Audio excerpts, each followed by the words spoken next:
بسم اللہ والحمد للہ والصلاة والسلام علی ابی القاسم محمد ابن عبداللہ خاتم النبیین۔ ذرا تصور کریں، ایک ایسی بے پناہ طاقت جو پوری کی پوری زمین کو ایک عام سی روٹی کے ٹکڑے کی طرح اپنے ہاتھ میں پلٹ دے۔ جی واقعی ایک لرزہ خیز تصور ہے۔ بالکل۔ اور اب ذرا اسی طاقت کے بارے میں سوچیں جو رات کے گھپ اندھیرے میں کسی کے ٹوٹے ہوئے دل کو انتہائی نرمی اور محبت سے جوڑ رہی ہو۔ آج کے اس تفصیلی جائزے میں ہم ایک ایسے ہی حیران کن پیراڈاکس یا آپ کہہ لیں تناقض پر بات کرنے والے ہیں۔ اور یہ موضوع بہت حساس بھی ہے۔ جی ہاں، ہمارا آج کا موضوع اللہ کا صفاتی نام الجبار ہے۔ عام طور پر جب بھی ہم یہ نام سنتے ہیں تو ذہن میں فوراً قہر، غصہ اور ایک ایسی طاقت کا خیال آتا ہے جو سب کچھ کچل دینے والی ہو، جو کہ ایک بہت ہی عام سی غلط فہمی ہے۔ اور ابن القیم رحمہم اللہ کی تشریحات کی روشنی میں اس مفروضے کو توڑیں گے۔ ہم یہ سمجھنے کی کوشش کریں گے کہ اس بظاہر جلال والے نام کے پیچھے کیسی حیرت انگیز محبت اور شفقت چھپی ہے۔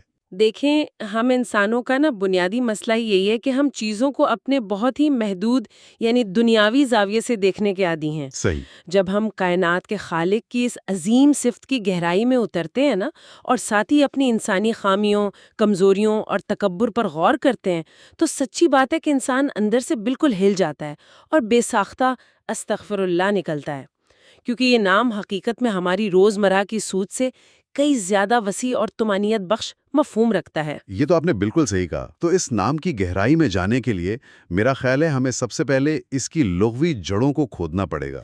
جی، وہ بہت ضروری ہے۔ عام عربی لغت میں اگر ہم دیکھیں تو جبر کا اصل مطلب کیا بنتا ہے؟ اچھا، پرانے ماہرین لغت نے اس کے بڑے دلچسپ اور کثیر الجہاتی معنی نکالے ہیں۔ مثلا مشہور ماہر لغت الجوہری کے حوالے سے اگر میں بات کروں تو انہوں نے بتایا ہے کہ اس لفظ کا ایک پہلو غریب کو مالدار کر کے اس کی کمی پوری کرنا۔ یعنی کمی پوری کرنا۔ جی، اور اس کا سب سے عام استعمال جو عربی میں ہوتا ہے وہ ہے جبر العظم، یعنی ٹوٹی ہوئی ہڈی کو جوڑنا، اسے اس کی اصل اور بلکہ اس سے بھی بہتر حالت میں واپس لانا۔ اچھا، یعنی ٹوٹی ہوئی ہڈی کو جوڑنا، یہ تو سراسر رحمت اور شفا کا پہلو ہے۔ بالکل، لیکن دوسری طرف دیکھیں، ایک اور بڑے عالم ابن فارس کے مطابق اس کی اصل میں عظمت، بلندی اور استقامت شامل ہے۔ صحیح۔ اس کی ایک بڑی خوبصورت مثال یہ ہے کہ عرب جو ہیں وہ ایک ایسی کھجور کے درخت کو جو اتنی بلندی پر ہو کہ کوئی انسان اس کا پھل نہ توڑ سکے، اس تک پہنچ نہ سکے، اسے نخلہ جبارہ کہتے ہیں۔ ارے واہ! لیکن دیکھیں، یہ دونوں باتیں تو بظاہر ایک دوسرے سے بالکل ٹکراتی ہوئی محسوس ہوتی ہیں۔ جی، بظاہر ایسا ہی لگتا ہے۔ مطلب ایک طرف آپ کسی کے زخم پر پٹی باندھ رہے ہیں، اس کی ٹوٹی ہڈی جوڑ رہے ہیں، اور دوسری طرف آپ اتنی بلندی پر ہیں، اتنی دور ہیں جہاں تک کسی عام انسان کی رسائی ممکن نہیں۔ اور یہی تو اس نام کا اصل کمال ہے۔ علامہ ابن عثیمین نے اسے 3 انتہائی گہرے زاویوں سے سمجھایا ہے، میں بتاتی ہوں۔ پہلا ہے جبر القوہ، یعنی وہ طاقت اور غلبہ جس کے سامنے دنیا کا ہر متکبر شخص، ہر فرعون بے بس ہے۔ صحیح۔ دوسرا ہے جبر الرحمہ، یہ وہ شفقت ہے جو کمزور کو سہارا دیتی ہے، محروم کو غنی کرتی ہے اور ٹوٹے دلوں کو جوڑتی ہے۔ اور تیسرا معنی ہے جبر العلو، یعنی وہ ذات جو کائنات کی تمام مخلوق سے بلند ترین مقام پر ہے، لیکن اپنی اس بے پناہ بلندی کے باوجود وہ اپنی مخلوق کی شہرک سے بھی زیادہ قریب ہے اور ان کے دلوں کے وسوسوں تک کو جانتی ہے۔ کیا بات ہے! مجھے یہاں ایک بہت ہی زبردست ایک ماہر سرجن کی مثال یاد آ رہی ہے۔ اچھا، وہ کیسے؟ دیکھیں، ایک ایسا سرجن جس کا اپنے آپریشن تھیٹر پر مکمل ڈکٹیٹرشپ یا مکمل کنٹرول ہوتا ہے، وہ طاقت اور علو کے اس مقام پر ہوتا ہے کہ کوئی نرس، کوئی اسسٹنٹ اس کے حکم کی خلاف ورزی نہیں کر سکتا۔ جی بالکل ایسا ہی ہے۔ لیکن وہ اپنی یہ پوری کی پوری طاقت، یہ سارا غلبہ صرف اور صرف کس لیے استعمال کرتا ہے؟ مریض کا سینہ چاک کر کے اس کا دل ٹھیک کرنے یا اس کی ٹوٹی ہوئی ہڈیوں کو جوڑنے کے لیے۔ اور جب ہم اس پہلو پر غور کرتے ہیں تو اللہ کی اس عظیم رحمت اور طاقت کے سامنے انسان کا سر جھک جاتا ہے اور دل سے استغفر اللہ نکلتا ہے۔ سرجن والی یہ تشبیہ اس تصور کو واضح کرنے کے لیے بہترین ہے کہ کیسے مکمل غلبہ خالصتاً شفقت کے لیے استعمال ہو سکتا ہے۔ لیکن ہمیں یہ نہیں بھولنا چاہیے کہ ابن عثیمین نے جو پہلا معنی جبر القوہ کا بتایا تھا وہ ہماری تاریخ کا ایک اٹل اور لرزہ خیز حصہ ہے۔ بالکل، تاریخ تو بھری پڑی ایسے واقعات سے۔ دنیاوی تاریخ کے جابروں اور ظالموں کا انجام دراصل اسی طاقت کے جلال کی گواہی دیتا ہے۔ واقعی، اور یہ سوچ کر ہی انسان پر ایک خوف سا طاری ہو جاتا ہے کہ ہماری تاریخ تو ایسے جابروں سے بھری پڑی ہے جنہیں اپنی طاقت پہ بہت غرور تھا۔ ذرائع میں ان کے انجام کی جو مثالیں دی گئی ہیں وہ بتاتی ہیں کہ جب الجبار کی طاقت واقعی حرکت میں آتی ہے تو پھر کیا ہوتا ہے۔ بالکل، آپ فرعون کی کہانی کو ہی دیکھ لیں۔ وہ ایک ایسا حکمران تھا جو اپنے تخت کو، اپنی کرسی کو بچانے کے لیے ہزاروں معصوم بچوں کو بے دردی سے قتل کروا رہا تھا۔ جی، اسے لگتا تھا کہ وہ ہر چیز کو کنٹرول کر سکتا ہے۔ ہاں، مگر الجبار کی طاقت اور تدبیر کا اندازہ آپ اس بات سے لگائیں کہ اللہ نے فرعون کے سب سے بڑے دشمن کو نہ صرف زندہ رکھا بلکہ اسے خود فرعون کے ہی محل میں پہنچا دیا۔ سبحان اللہ۔ اور کمال یہ دیکھیں کہ فرعون کے ہی خزانوں سے، اسی کے پیسوں سے حضرت موسیٰ علیہ السلام کی پرورش کروائی۔ یہ ہے جبر القوہ۔ فرعون جتنا مرضی زور لگا لیتا، ہوا وہی جو الجبار نے چاہا۔ اور نمرود کا انجام تو میرے خیال ہے اس سے بھی زیادہ حیران کن ہے۔ اس نے تو باقاعدہ خدائی کا دعویٰ ہی کر دیا تھا۔ جی، نمرود کے معاملے میں اس طاقت کا اظہار ایک طنز، ایک آئرنی کی شکل میں ملتا ہے۔ وہ کیسے؟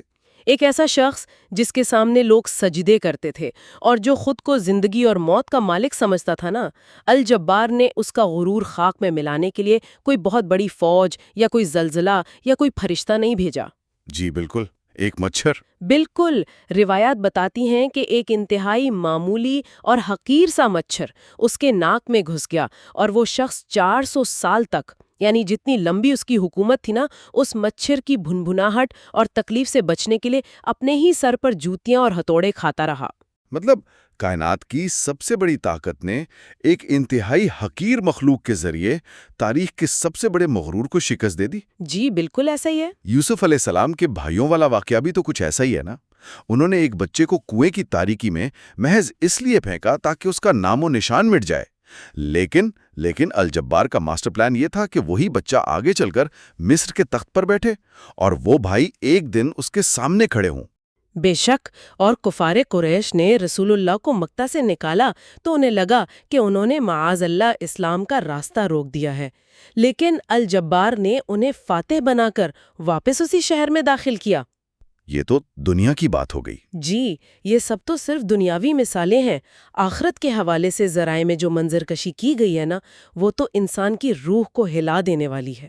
آخرت کے حوالے سے کیا مناظر بیان ہوئے ہیں؟ حدیث میں آتا ہے کہ قیامت کے دن پوری کی پوری زمین ایک روٹی، یعنی عربی میں جسے خبزہ کہتے ہیں، وہ بن جائے گی، اور الجبار اسے اپنے ہاتھ میں اس طرح الٹے پلٹے گا جیسے کوئی مسافر سفر کے دوران آگ پر اپنی روٹی کو الٹتا پلٹتا ہے۔ ذرا رکیے، یہیں رکتے ہیں۔ زمین کا، ہماری اس پوری زمین کا ایک روٹی کے ٹکڑے میں بدل جانا اور اسے ہاتھ میں الٹنا پلٹنا، یہ ایک ایسا منظر ہے جو یقیناً سننے والوں کو بھی ایک دم سے سکتے میں ڈال دے گا۔ جی، یہ واقعی بہت جلال والا منظر ہے۔ کیا اس کا مقصد یہ بتانا ہے کہ یہ پوری کائنات جس کی وسعتوں کا ہم انسان احاطہ بھی نہیں کر سکتے، وہ اللہ کے سامنے ایک معمولی سی روٹی کے برابر ہے؟ بالکل یہی مقصد ہے، اور یہ اہل جنت کی ابتدائی ضیافت کا حصہ ہوگا۔ جب ایک یہودی عالم نے آ کر نبی کریم سے یہی بات کہی نا، تو آپ مسکرائے، اور پھر آپ نے اہل جنت کے سالن کا بھی ذکر کیا، جو کہ مچھلی اور بیل کے جگر کے اس حصے پر مشتمل ہوگا جسے بے وقت 70,000 لوگ کھائیں گے۔ کیا بات ہے! اور عبداللہ بن عمر کی بیان کردہ ایک اور حدیث اس منظر کو مزید گہرا کرتی ہے۔ وہ فرماتے ہیں کہ انہوں نے رسول اللہ کو منبر پر کھڑے ہو کر یہ فرماتے ہوئے سنا کہ الجبار آسمانوں اور زمینوں کو اپنے ہاتھوں میں لے کر فرمائے گا، میں جبار ہوں، میں متکبر ہوں، میں بادشاہ ہوں۔ اللہ اکبر! اور اس وقت رسول اللہ منبر پر اپنے ہاتھ کو اس زور سے ہلا رہے تھے کہ صحابہ کو ڈر لگنے لگا کہ کہیں منبر ہی ٹوٹ کر گر نہ جائے۔ یہ جلال اور ہیبت کا وہ مقام ہے جسے سن کر دل کانپ اٹھتا ہے۔ استغفر اللہ۔ میں سوچ رہا تھا، ہم نے ذرائع میں جہنم کے عذاب کا بھی تو ذکر پڑا ہے جو الجبار کے قہر کی آخری اور سب سے ہولناک شکل ہے۔ جی، جہنم کے وہ مناظر تو الفاظ میں قید ہی نہیں ہو سکتے۔ ذرا تصور کریں، جسموں کی کھالوں کا بار بار جل کر راکھ ہونا اور پھر نئی کھال کا پیدا ہونا، تاکہ عذاب کی شدت میں ذرا بھی کمی نہ آئے۔ اللہ کی پناہ۔ اور سروں پر ایسا کھولتا ہوا پانی جسے قرآن نے حمیم اور سحر کہا ہے، وہ ڈالا جائے گا جو جسم کے اندرونی اعضاء اور آنتوں تک کو پگھلا کر رکھ دے گا۔ چہروں کو آگ کا اس طرح جھلسانا جسے عربی میں لفح کہا گیا ہے، اور گردنوں میں ایسے بھاری توق اور بیڑیاں ہوں گی جن سے انسان کا ہلنا بھی محال ہوگا۔ جب الجبار کا قہر ان سرکشوں پر ٹوٹتا ہے تو اس کی سختی کا تصور بھی انسانی دماغ سے باہر ہے۔ عذاب کی یہ شدت اور وہ توق اور بیڑیاں، یہ سب سن کر انسان کو واقعی اپنی اوقات اور بے بسی کا شدید احساس ہوتا ہے، اور بے ساختہ زبان سے استغفر اللہ نکلتا ہے۔ لیکن دیکھیں، یہاں ایک بہت بڑی اور منطقی الجھن پیدا ہو رہی ہے۔ اچھا، وہ کیا؟ اور مجھے یقین ہے کہ ہمارے سننے والے بھی یقیناً یہی سوچ رہے ہوں گے۔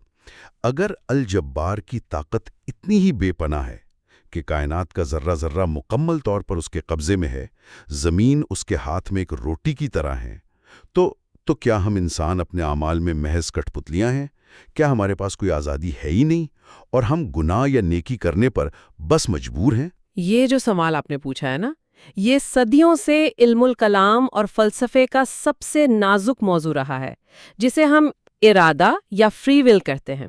جی، علامہ ابن القیم نے اس گتھی کو بہت ہی شاندار اور منطقی طریقے سے سلجھایا ہے۔ انہوں نے اللہ کی منشا، یعنی وہ کیا پسند کرتا ہے، اور کائنات کے نظام کے درمیان ایک بڑا واضح فرق بیان کیا ہے۔ اچھا، یہ فرق کیا ہے؟ اس کے لیے ہمیں اللہ کے ارادے کی دو قسموں کو گہرائی سے سمجھنا ہوگا۔ ایک ہے ارادہ کنوی یعنی تکوینی ارادہ، اور دوسرا ہے ارادہ شرعی یعنی تشریعی ارادہ۔ یہ دونوں اصطلاحات تو تھوڑی بھاری لگ لی ہیں۔ اگر خدا سب کچھ کنٹرول کر رہا ہے تو پھر دنیا میں ظلم، کفر اور برائیاں کیوں ہیں؟ کیا خدا یہ سب بھی چاہتا ہے؟ اس کو ذرا عام فہم انداز میں سمجھائیں۔ میں بالکل آسان الفاظ میں بتاتی ہوں۔ اس کو یوں سمجھیں کہ ارادہ کنوی کا تعلق کائنات کے نظام اور مشیت سے ہے۔ صحیح۔ اس کا سیدھا سا مطلب یہ ہے کہ اس کائنات میں جو کچھ بھی ہو رہا ہے، چاہے وہ کسی کی پیدائش ہو، موت ہو، زلزلہ ہو، یا حتیٰ کہ کسی انسان کا کفر اور ظلم ہو، وہ اللہ کی اجازت کے بغیر وجود میں نہیں آ سکتا۔ یعنی وہ اس کی قدرت ہے۔ جی، یہ اس کی قدرت کی نشانی ہے، لیکن اس کا یہ مطلب ہرگز نہیں کہ وہ اس کفر یا ظلم کو پسند کرتا ہے، اور یہیں سے دوسرا ارادہ یعنی ارادہ شرعی حرکت میں آتا ہے۔ اور وہ کیا ہے؟ اس کا تعلق اللہ کی محبت اور دین سے ہے۔ اللہ چاہتا ہے کہ ہم سچ بولیں، ایمان لائیں اور انصاف کریں۔ اس نے واضح کر دیا ہے کہ اسے کیا پسند ہے، اور وہ کفر اور ظلم سے شدید نفرت کرتا ہے۔ تو کیا ہم اسے ایک جدید اور روزمرہ کی تشبیہ سے یوں سمجھ سکتے ہیں کہ ارادہ کونیہ دراصل کشش ثقل یعنی گریوٹی کے قوانین کی طرح ہے؟ اچھا، ذرا وضاحت کریں۔ دیکھیں، آپ کسی بلڈنگ سے چھلانگ لگائیں گے تو نیچے ہی گریں گے، چاہے آپ کو یہ قانون پسند ہو یا نہ ہو، یہ ہر حال میں لاگو ہوتا ہے۔ بالکل درست۔ لیکن ارادہ شریعہ جو ہے وہ ٹریفک کے سپیڈ لیمٹس یا قوانین کی طرح ہے، جہاں اتھارٹی یا حکومت یہ چاہتی ہے کہ آپ قانون کی پابندی کریں، لیکن آپ کے پاس ایکسلریٹر دبانے اور قانون توڑنے کا آپشن یا آزادی موجود ہوتی ہے۔ زبردست۔ قانون توڑنا حکومت کی مرضی نہیں ہے، لیکن اس نے آپ کو یہ اختیار دیا ہے۔ البتہ اگر آپ قانون توڑیں گے تو اس کا چالان یا نتیجہ تو آپ کو بھگتنا پڑے گا۔ گریوٹی اور ٹریفک قوانین کی یہ تشبیہ اس فرق کو بہت ہی خوبصورتی سے واضح کرتی ہے۔ دیکھیں، گریوٹی آپ کو مجبور کرتی ہے، لیکن ٹریفک قانون آپ کو چوائس دیتا ہے۔ اللہ نے انسان کو عقل اور ارادے کی آزادی دے کر اس دنیا میں ٹیسٹ کیا ہے۔ جی بالکل۔ وہ ہمیں مجبور محض نہیں بناتا، اس نے ہمیں صحیح راستہ دکھا دیا ہے، لیکن اس پر چلنے یا نہ چلنے کا اختیار دے دیا ہے۔ اگر ہم جانتے بوجھتے ہوئے غلط راستہ چنتے ہیں نا، تو یہ ہماری اپنی نافرمانی ہے، کسی اور کا قصور نہیں۔ اور ایسے لمحات میں ہمیں اپنی کوتاہیوں کا اعتراف کرتے ہوئے سچے دل سے توبہ کرنی چاہیے، استغفر اللہ۔ بے شک۔ ہم نے ابھی تک اتنی عظیم کائناتی سطح کی طاقت اور ارادے کی بات کی، لیکن اب ذرا اس گفتگو کو زمین پر لاتے ہیں۔ جی بتائیں۔ روزمرہ کی زندگی میں ایک عام انسان جو اپنے ذاتی دکھوں، بیماریوں یا محرومیوں کی وجہ سے اندر سے بالکل ٹوٹ چکا ہے، وہ اس نام الجبار سے خود کو کیسے جوڑے گا؟ یہاں ہم دوبارہ اسی سرجن والی مثال پر آتے ہیں اور اس نام کے دوسرے پہلو یعنی جبر الرحمہ کو دیکھتے ہیں۔ الجبار صرف ظالموں کو توڑنے والا نہیں ہے، بلکہ یہ نام ہر اس کمزور انسان کا سب سے بڑا سہارا ہے جس کا دل ٹوٹ چکا ہو۔ الجبار مظلوم کا بدلہ بھی لیتا ہے اور جس کا حق چھینا گیا ہونا اس کی ایسی شاندار تلافی کرتا ہے جو انسان کے وہم و گمان میں بھی نہیں ہوتی۔ سلمہ رضی اللہ عنہا کا واقعہ اس کی ایک جیتی جاگتی اور بڑی جذباتی مثال ہے۔ جی، وہ تو بہت کٹھن وقت تھا ان پر۔ بالکل، جب ان کے شوہر ابو سلمہ کا انتقال ہوا تو وہ ایک ایسے شدید صدمے میں تھیں جس نے انہیں اندر سے توڑ کر رکھ دیا تھا۔ ظاہری بات ہے، وہ سوچتی ہوں گی کہ ابو سلمہ جیسا شاندار انسان اب انہیں کہاں ملے گا۔ بالکل، اور اس دکھ کی گھڑی میں رسول اللہ نے انہیں ایک دعا سکھائی جس کے الفاظ تھے انا للہ و انا الیہ راجعون اللہم اجرنی فی مصیبتی و اخلف لی خیرم منہا، یعنی اے اللہ مجھے اس مصیبت پر اجر دے اور مجھے اس سے بہتر بدل عطا فرما۔ صحیح۔ سلمہ کے دل میں خیال آتا تھا کہ ابو سلمہ سے بہتر بدل بھلا کون ہو سکتا ہے، لیکن الجبار نے ان کے اس ٹوٹے ہوئے دل کو ایسا جوڑا اور ایسی تلافی کی کہ انہیں بدل کے طور پر خود نبی کریم کی صورت میں کائنات کا سب سے بہترین ساتھی عطا فرما دیا اور وہ امہات المؤمنین میں شامل ہو گئی۔ سبحان اللہ۔ مطلب جب الجبار تلافی کرتا ہے تو وہ صرف آپ کو پرانی حالت میں واپس نہیں لاتا بلکہ اس سے کہیں بلند مقام پر پہنچا دیتا ہے۔ جی، اور یہ رحمت صرف چند خاص لوگوں تک محدود نہیں ہے۔ الجبار یتیموں کے سر پر ہاتھ رکھتا ہے، خادموں اور معاشرے کے کمزور ترین طبقوں کے حقوق کی حفاظت کرتا ہے۔ بالکل۔ احادیث میں مالکانوں کو جو سخت تاکید کی گئی ہے کہ وہ اپنے خادموں کو وہی کھلائیں اور پہنائیں جو وہ خود استعمال کرتے ہیں، یہ دراصل الجبار کی صفت کا ہی ایک عملی مظہر ہے۔ اور گناہگاروں کے لیے بھی تو امید ہے۔ جی ہاں، اور سب سے بڑی بات یہ کہ ایک گناہگار کتنا ہی بڑا کیوں نہ ہو، الجبار اس کے ٹوٹے ہوئے دل کی توبہ قبول کرنے کے لیے ہمیشہ تیار ہے۔ ایک حدیث میں آتا ہے کہ اللہ تعالیٰ ہر رات، خاص طور پر رات کے آخری پہر میں آسمان دنیا پر نزول فرماتا ہے اور باقاعدہ پکارتا ہے کہ ہے کوئی جو مجھ سے مانگے تو میں اسے دوں، ہے کوئی جو مجھ سے بخشش طلب کرے تو میں اسے معاف کر دوں۔ یہ سن کر تو ایسا محسوس ہوتا ہے کہ انسان کو تھوڑی دیر کے لیے رک کر اس بات کو دل میں اتارنا چاہیے۔ یہ کتنا زبردست اور سوچ کو بدل دینے والا تصور ہے۔ بے شک۔ ذرا غور کریں، کائنات کی وہ سب سے بڑی طاقت جس کا قہر پہاڑوں کو ریت بنا سکتا ہے، جس کی ہیبت سے زمین روٹی کے ٹکڑے کی طرح الٹ دی جائے، وہ طاقت ایک یتیم کے دل کا بوجھ ہلکا کرنے یا رات کے اندھیرے میں کسی عام سے انسان کے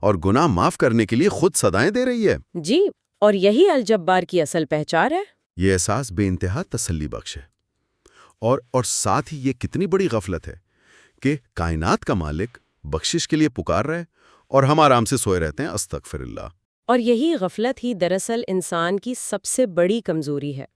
دیکھیں، جب کسی انسان کو الجبار کی اس بے پایاں طاقت اور بے پناہ رحمت کی حقیقت سمجھ آ جائے نا، تو اس کے اندر تکبر کی کوئی گنجائش ہی نہیں بچتی۔ صحیح۔ اگر جبروت اور کبریا خالصتاً اللہ تعالیٰ کی صفات ہیں تو ایک انسان ان صفات کو خود پر لاگو کرنے کا سوچ بھی کیسے سکتا ہے؟ یعنی جب ہم دوسروں کو حقیر سمجھتے ہیں یا غرور کرتے ہیں تو ہم دراصل خدا کی صفات چھیننے کی ایک ناکام کوشش کر رہے ہوتے ہیں۔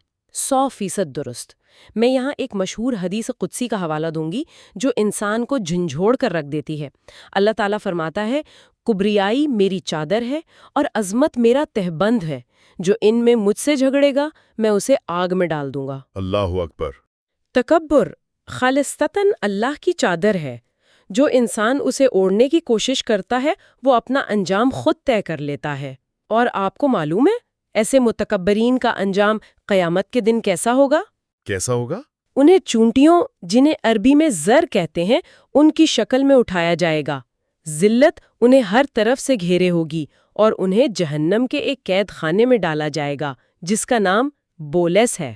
چونٹیوں کی شکل میں؟ یہ بہت ہی طاقتور منظر کشی ہے۔ دنیا میں جو لوگ گردن اکڑا کر چلتے تھے اور دوسروں کو نعوذ باللہ کیڑے مکوڑے سمجھتے تھے، آخرت میں کائنات کا رب انہیں حقیقت میں کیڑے مکوڑوں کی طرح اٹھائے گا تاکہ انہیں ان کی اصل اوقات معلوم ہو۔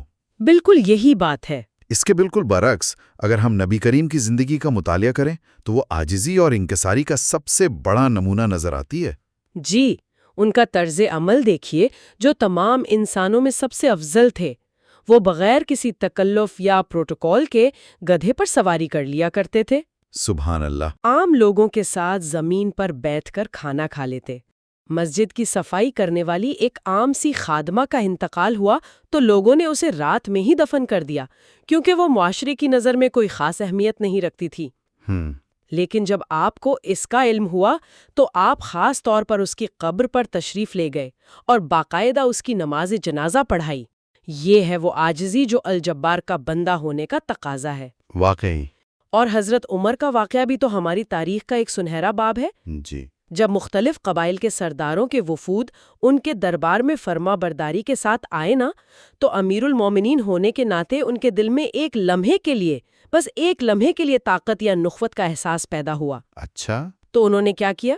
انہوں نے فوراً اپنی اس نخوت کو کچلنے کے لیے پانی کی ایک بھاری مشک اپنے کندھے پر اٹھا لی اور عام لوگوں کو پانی پلانا شروع کر دیا۔ حضرت عمر کے اس واقعے کو اگر ہم آج کے دور میں رکھ کر دیکھیں تو یہ بالکل ایسا ہی ہے جیسے فارچون 500 کی کسی بہت بڑی ملٹی نیشنل کمپنی کا CEO جس کے اشاروں پر ہزاروں ملازم کام کرتے ہوں، وہ صرف اس لیے اپنا کوٹ اتار کر اپنے دفتر کا کچرا باہر پھینکنے جائے یا چائے کے کپ دھونے لگے تاکہ وہ خود کو یاد دلا سکے کہ وہ اس کرسی اور اس پاور کے بغیر محض ایک عام سا انسان ہے۔ یہ CEO والی مثال تکبر کی نفسیات کو واقعی بہت اچھے سے توڑتی ہے۔ ایک اور حدیث بھی ہمیں یاد رکھنی چاہیے جس میں فرمایا گیا ہے کہ جس کے دل میں رائے کے دانے کے برابر بھی تکبر ہوگا وہ جنت میں نہیں جائے گا۔ جی، اس پر تو صحابہ بھی گھبرا گئے تھے۔ بالکل، صحابہ گھبرا گئے اور پوچھا کہ انسان تو چاہتا ہے کہ اس کے کپڑے اچھے ہوں، جوتے اچھے ہوں، تو آپ نے واضح کیا کہ اچھے کپڑے پہننا تکبر نہیں ہے، کیونکہ اللہ خوبصورت ہے اور خوبصورتی کو پسند کرتا ہے۔ تکبر کی اصل تعریف یہ ہے کہ آپ حق بات کو ٹھکرا دیں اور لوگوں کو حقیر سمجھیں۔ یہ بات بہت سی غلط فہمیوں کو دور کرتی ہے۔ غرور کسی برانڈڈ لباس میں نہیں بلکہ اس رویے میں ہے جو ہم دوسروں کے ساتھ اختیار کرتے ہیں۔ اللہ تعالی ہم سب کو تکبر جیسی اس چھپی ہوئی بیماری سے محفوظ رکھے اور ہمارے دلوں کو خالصتاً اپنی عاجزی سے بھر دے۔ استغفر اللہ۔ آمین۔ اگر ہم اس پورے سفر کو سمیٹے نا تو اللہ کا نام الجبار ہمیں یہ بتاتا ہے کہ کائنات کی ساری طاقت اور کنٹرول اس کے پاس ہے، اور اس کی طاقت میں ظلم نہیں بلکہ بے پناہ عدل اور شفقت ہے۔ بالکل۔ جبار صرف ایک ہی ہے، اور ایک انسان کی اصل کامیابی اسی میں ہے کہ وہ اس طاقت کے سامنے جھک جائے اور ٹوٹے دلوں کو جوڑنے والی اس ذات کی پناہ میں آ جائے۔ اس شاندار اور گہرے مطالعے کے اختتام پر میں سننے والوں کے لیے ایک غور طلب خیال چھوڑنا چاہتا ہوں۔ ذرا اس بات پر دل کی گہرائیوں سے غور کیجیے گا، اگر اس وسیع و عریض کائنات کی سب سے عظیم اور غالب طاقت جو پہاڑوں کو ریزہ ریزہ کر سکتی ہے اور زمین کو روٹی بنا سکتی ہے، وہ خود کو ٹوٹے ہوئوں کو جوڑنے والا کہتی ہے، تو ہم جو کہ سراپا خامیوں والے اور کمزور انسان ہیں، ہمیں اپنے ارد گرد کے لوگوں کے دلوں کو توڑنے کے بجائے انہیں جوڑنے کی کتنی زیادہ کوشش کرنی چاہیے۔ بہت ہی خوبصورت بات ہے۔ ہاذا ما عندی واللہ ورسولہ اعلم بالصواب۔